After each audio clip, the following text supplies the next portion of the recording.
जब इस कार्यक्रम के लिए गोरखपुर से प्रस्थान कर रहा था तो गोरखपुर में मंदिर के द्वारा संचालित महाराणा प्रताप शिक्षा परिषद के अध्यक्ष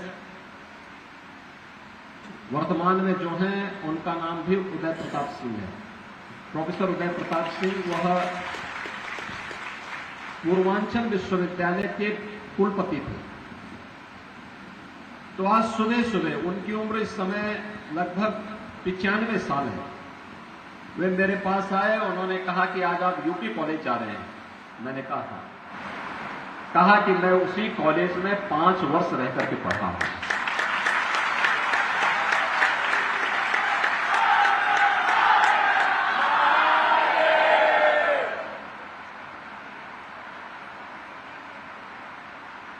यानी हर व्यक्ति के मन में, प्रोफेसर उदय प्रताप सिंह जी गोरखपुर में रहते हैं और गणित के बहुत विद्वान अवधि थे। गोरखपुर विश्वविद्यालय में मैथ्स जो डिपार्टमेंट है उसके वह हेड थे, डीन थे, वहां के प्रो वाइस चांसलर थे। बाद में पूर्वांचल विश्वविद्यालय के वे वाइस चांसलर बने और वर्तमान में गोरख परिषद के अध्यक्ष के रूप में अपनी सेवाएं दे रहे हैं। मैं स्वयं उनकी बातों को देख करके कि जो व्यक्ति स्वयं एक ऊंचाई प्राप्त करने के बाद आज 95 वर्ष की उम्र में भी अपनी उस पुरातन संस्था को स्मरण कर रहा हो, तो मुझे बताने लग गए हो, कहने लगे साहब हम घुड़सवारी भी वहां करते थे, वहां पे हमारे समय में खेल के कार्यक्रम इस प्रकार के थे, संध्या वंदन के ये नियम थे, ये सारे कार्यक्रम वहां इस रूप में होते थे।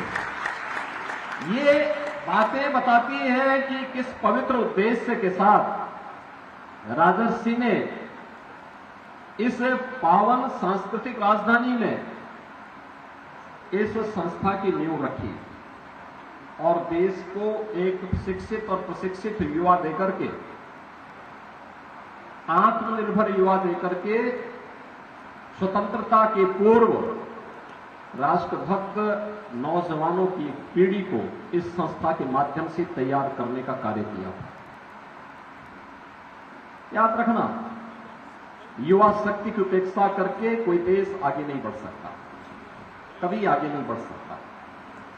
हमें उनकी भावनाओं को सम्मान देना होगा, उन्हें आगे बढ़ने के लिए उचित अवसर देने होंगे। हम उनकी भावनाओं को कैद करके नहीं रख सकते,